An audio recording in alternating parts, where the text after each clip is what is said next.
guys, I'm Gabby and welcome to another edition of Women Crush Wednesday. That's when I talk about my favorite women and tell you why I think they're amazing role models. Today I want to talk about someone who's a brilliant author. She has sold more than 450 million books worldwide. She's never afraid to speak her mind and stand up for equality. She gives women a powerful voice, not only in her work, but also expressing herself on social media. My woman crush of this week is J.K. Rowling. Saying that J.K. Rowling is an inspiration for authors out there is a total understatement. I mean, what author has never dreamed of achieving J.K. Rowling level of success? She has captivated all of us with her magical world for 20 years. That's right, Harry Potter and the Sorcerer's Stone is turning 20 this year. In 2000, J.K. Rowling sold the rights for the first 4 books of the series to Warner Brothers, and in 2001, the movie Harry Potter and the Sorcerer's Stone was released. And the rest is history. But that success didn't happen overnight, and one of the reasons why she's so inspirational is because she never gave up on her dream. It took J.K. Rowling a couple tries to find a literary agent who would represent her, and her first book was rejected 12 times. J.K. Rowling has told her story many times about when she was writing Harry Potter. She was a single mother living on welfare, and during 5 years of financial struggles and battling with clinical depression, her only goal, other than providing for her daughter, was to get Harry Potter published. She has spoken openly about going to therapy during that time, and also later on in life when she started becoming more successful and famous. She said that being in the public eye and the fact that her life changed so rapidly was in a way disorienting, and she said that therapy helped her through that process.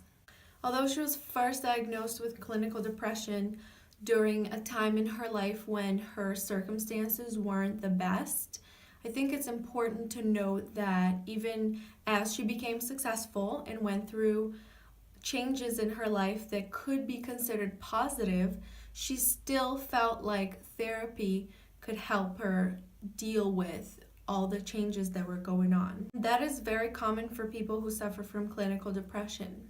What I mean is that if you're struggling in your life, whether it's financially, emotionally, or whatever the case may be, and you have clinical depression, when your life improves, it doesn't necessarily mean that the depression symptoms will automatically go away. That is, you might still have to treat the depression even after your life improves.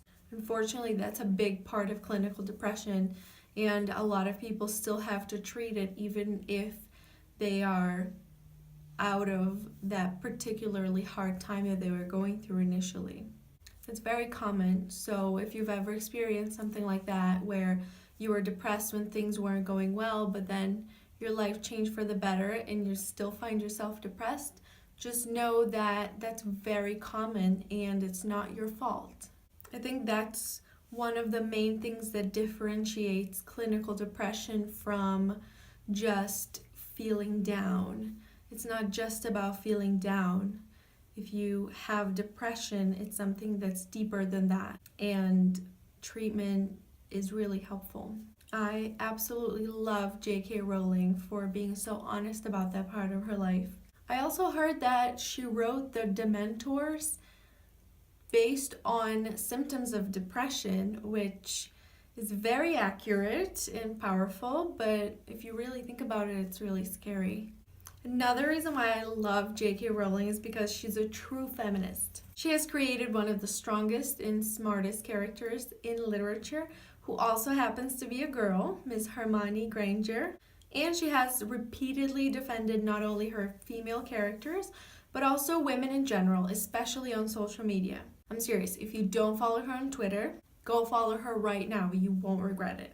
These are some of the reasons why J.K. Rowling is my woman crush of this Wednesday. If you like this video, please hit the like button and subscribe to my channel. I post videos every week. If you have a comment or a suggestion for who should be my woman crush next week, please leave it in the comments below. I would love to hear from you. For more uplifting, positive, and informative content, Follow me on Instagram, Snapchat, Twitter, like my Facebook page, and read my blog. Thank you so much for watching, and I hope you have an amazing week.